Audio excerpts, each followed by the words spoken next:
Procedimientos generales de control de calidad, parte 3.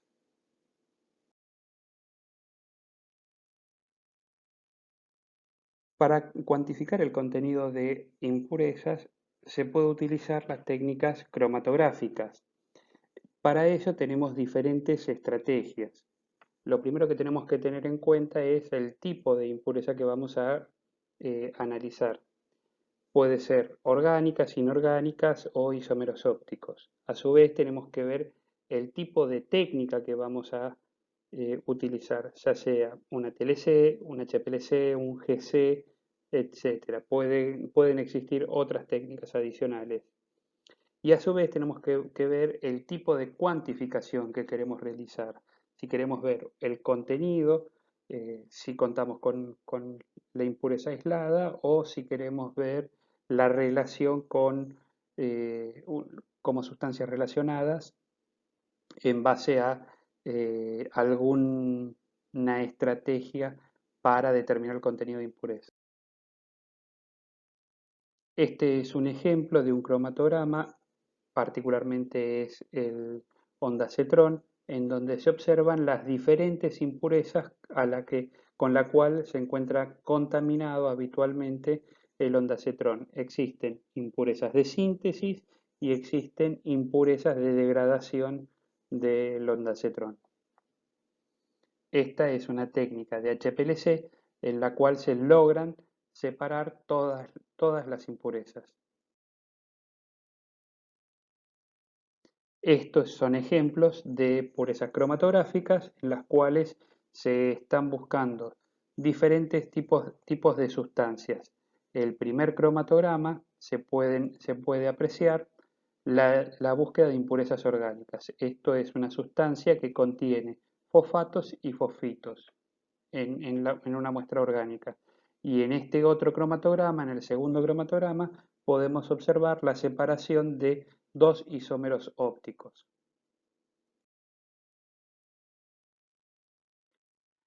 Para cuantificar tenemos tres estrategias básicamente. Podemos utilizar la pureza cromatográfica siempre y cuando contemos con un estándar de esa impureza.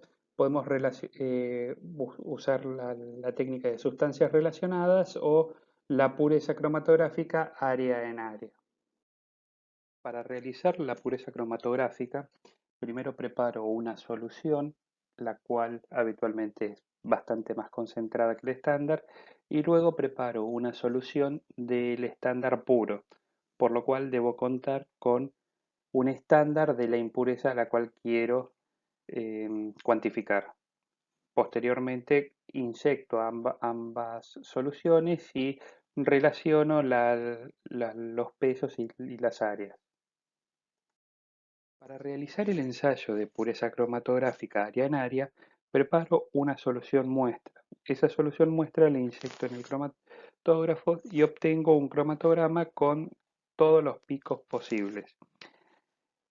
Entonces lo que asumo es que la sumatoria de todas las áreas corresponden al total de las sustancias posibles que hay en esa solución. Por lo cual, si quiero determinar el contenido de una impureza, lo único que tengo que hacer es relacionar el área de esa impureza en particular dividido el área de todas las impurezas, de todas las sustancias por 100. Esto asume que todas las sustancias tienen la misma respuesta ante el detector que el analito principal.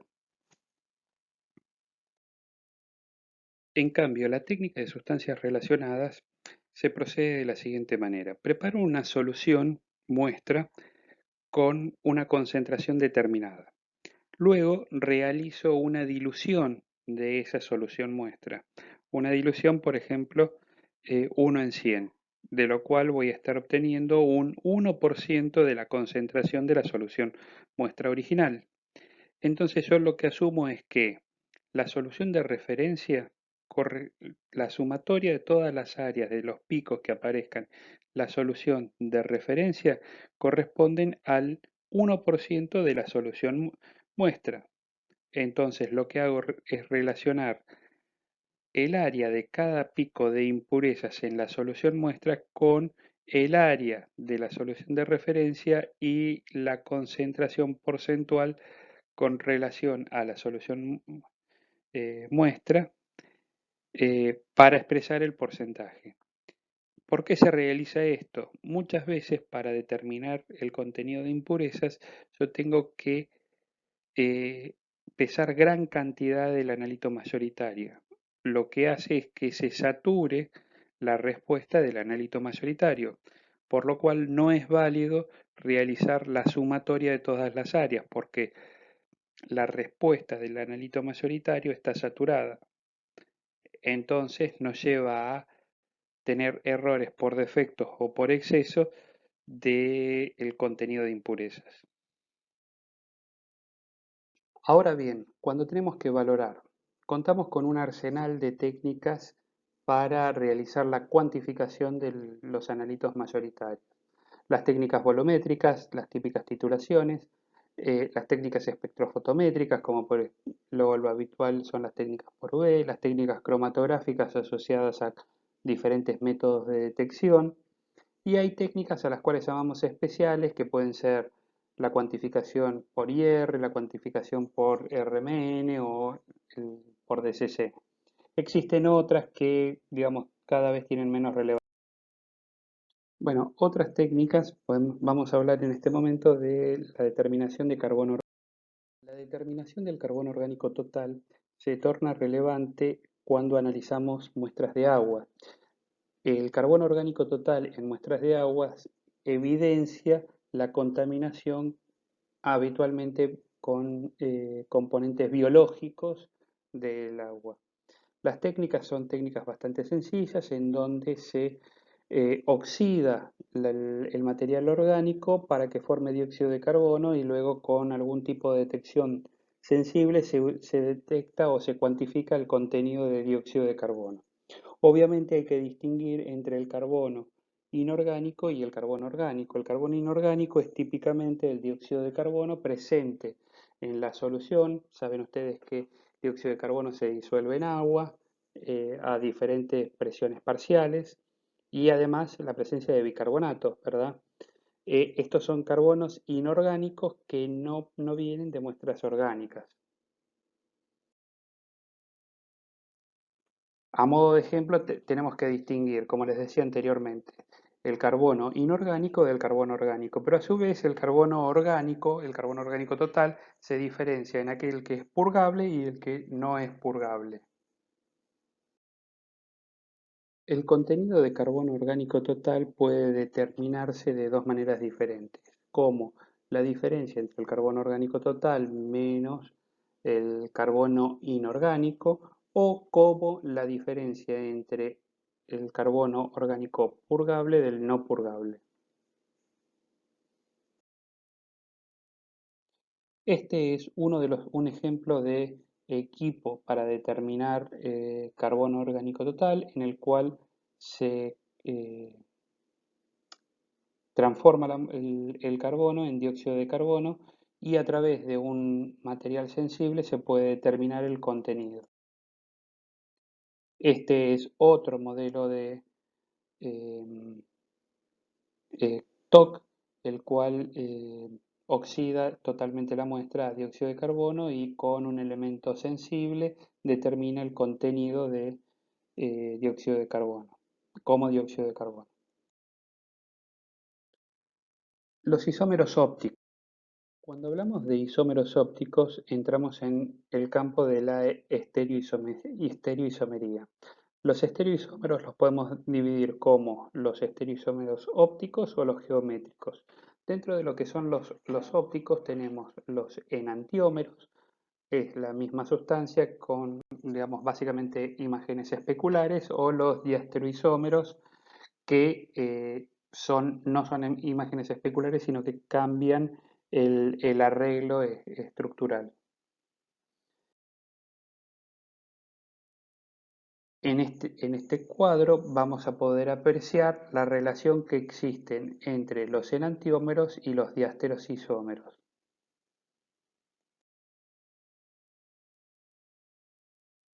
¿Por qué son importantes determinar los isómeros ópticos? Bueno, acá les dejo dos ejemplos.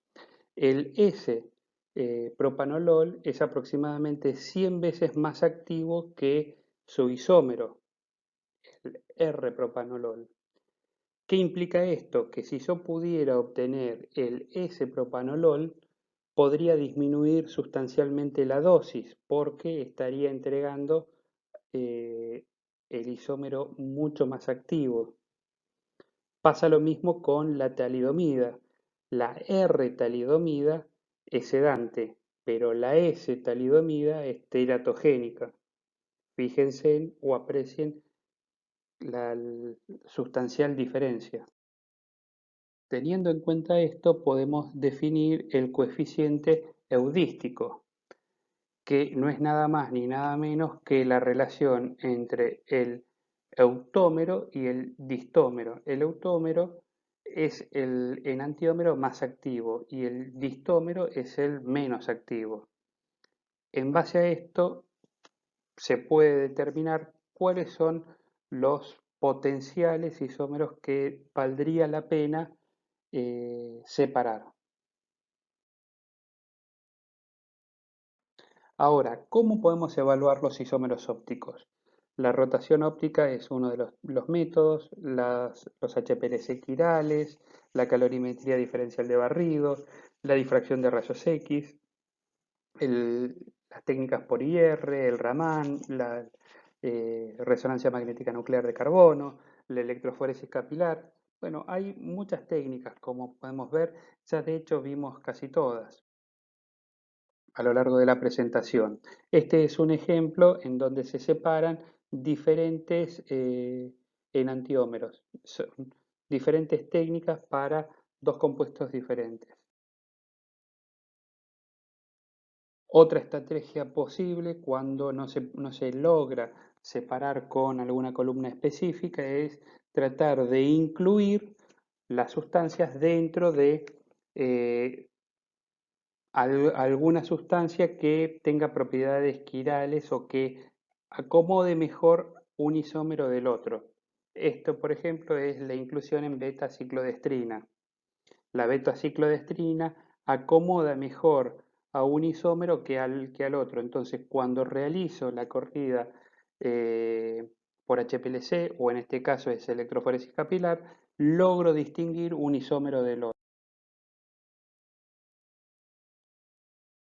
Esto es el mismo caso, pero en lugar de utilizar la electroforesis capilar, utilizo la cromatografía por HPLC.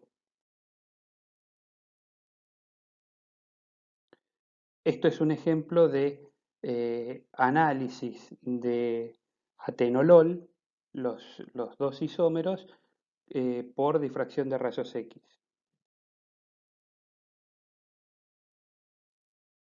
Bueno, y esto es dos IRs de isómeros diferentes. Ahora veamos los polimorfos como posibles impurezas. Lo primero tenemos que clasificarlos.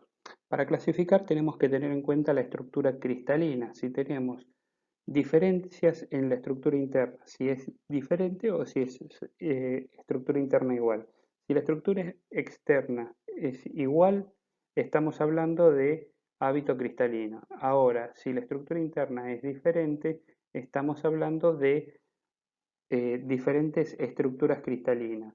Esto puede ser que tengamos un estado amorfo o un estado cristalino. Dentro de lo que son los estados cristalinos podemos tener polimorfos o aductos moleculares. ¿Qué es el hábito cristalino?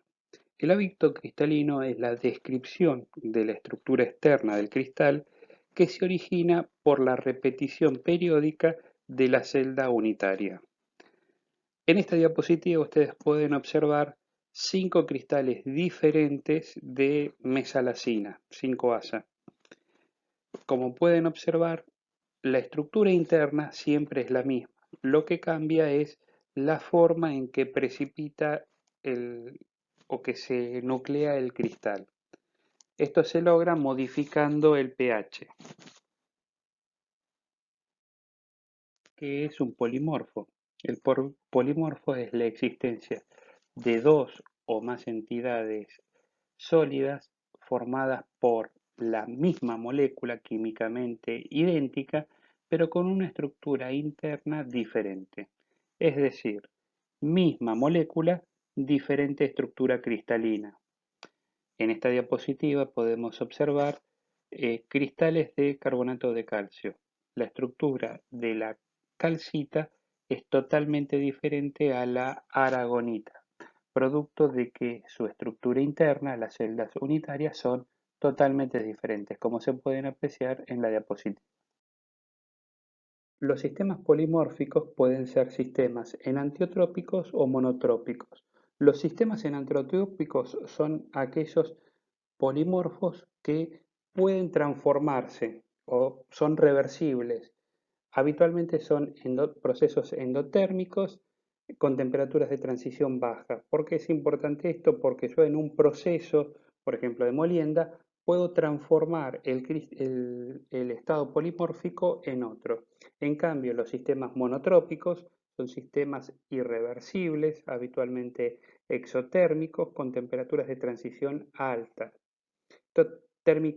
Termodinámicamente pasan de una forma menos estable a una forma mucho más estable. Y esto habitualmente es irreversible. Para entender lo que es un polimorfo, tenemos que definir lo que es la celda unitaria, que es la estructura interna que contiene un ordenamiento de las moléculas eh, dada una unidad tridimensional llamada unidad de celda. Esto es, cómo se distribuyen en el espacio los diferentes átomos de las moléculas. Ahora, ¿cómo determino o qué es lo que generan los polimorfos, los polimorfos? Lo primero que tenemos que tener en cuenta es qué ventaja o desventaja tienen los polimorfos. Bueno, existen entre diferentes polimorfos, hay diferencias en las constantes o propiedades físico-químicas y en las propiedades biofarmacéuticas. Por ejemplo, acá en estas tablas les dejo nominadas algunas de las cosas que pueden variar. Por ejemplo, el volumen molar, el índice de refracción, la conductividad, la higroscopicidad, dentro de los que son propiedades o constantes físicas. Sin embargo, desde el punto de vista biológico, los polimorfos toman mucha relevancia cuando estamos hablando en formas farmacéuticas sólidas, en donde el proceso de disolución habitualmente suelen ser procesos críticos. Diferentes polimorfos pueden tener grandes diferencias en la solubilidad y por ende en su biodisponibilidad. La técnica más utilizada para determinar las estructuras polimórficas es la difracción por rayos X, el DRX.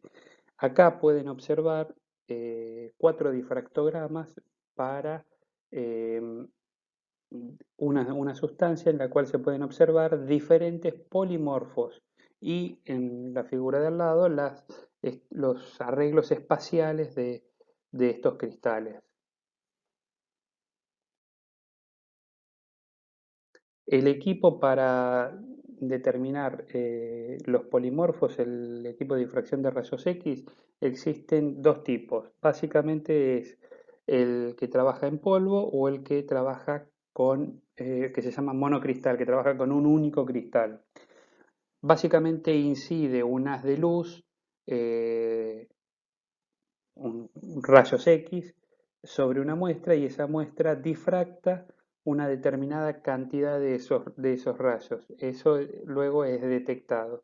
Son equipos difíciles de manejar, que se tienen que trabajar en lugares aislados. Tengan en cuenta que estamos manejando una fuente de rayos X, como si nos estuvieran sacando una placa radiográfica constantemente, por lo cual el personal que trabaja acá tiene que estar testeado constantemente, no se puede estar cerca del equipo en el momento de funcionamiento, hay que tener una determinada cantidad de precauciones indispensables como criterio de bioseguridad. Acá les dejo una foto de lo que es un equipo. Esto es básicamente un equipo monocristal eh, con sus diferentes partes para realizar un análisis completo. Otra forma de determinar polimorfismo o las diferentes polimorfos es por IR. IR siempre y cuando que hablemos del estado sólido. Saben ustedes que el IR puede realizarse en fase líquida, disolviendo en algún solvente orgánico, eh, como por ejemplo para cuantificar. Para determinar polimorfos siempre tenemos que estar seguros de que estamos trabajando en estados sólidos. La técnica de FTIR no siempre permite diferenciar polimorfos. En este caso, para la oxcarbazepina, se pueden observar diferencias significativas en los tres polimorfos.